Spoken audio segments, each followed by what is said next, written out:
मित्रांनो, मे महिन्याच्या शेवटी आम्ही या सीझन मधली ताडोबातली शेवटची सफारी मोहार्ली गेट मधून केली. मोहार्ली गेट मधून मोहार्ली परिसरातून आम्ही एकूण 3 सफाऱ्या केल्या. त्यापैकी पहिल्या सफारीमध्ये मोहार्ली कोर एरिया ची सफारी आम्हाला करता आली.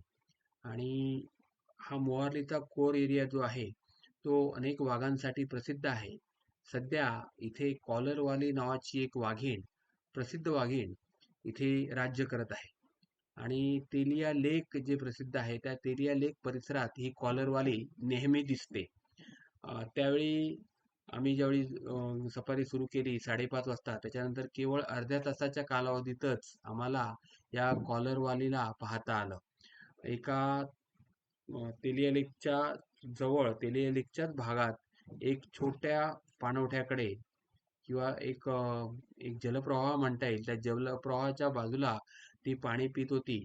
आम्ही पोहोचेपर्यंत तिचे पाणी पिऊन संपलेलं होतं आणि एक छोटीशी उडी मारली तिने आणि पुढे गवताकडे निघून गेली. आणि तेवढंच तिचं दर्शन झालं. तिची उडी आम्हाला कॅमेऱ्यामध्ये टिपता जरी आली नसली तरी ती चालताना, गवताकडे जाताना दूरवरून आम्हाला तिला कॅमेऱ्यात टिपता आलं. या कॉलरवालीचं माहिती म्हणजे इथे 4 सिस्टर होत्या. त्यांना तेलिया सिस्टर म्हटलं जातं. माधुरी आणि वाघडोह या वाघांच्या कन्या रोमा, गीता, लारा आणि सोनम या 4 भगिनींना तेलिया सिस्टर्स म्हणून ओळखलं जातं.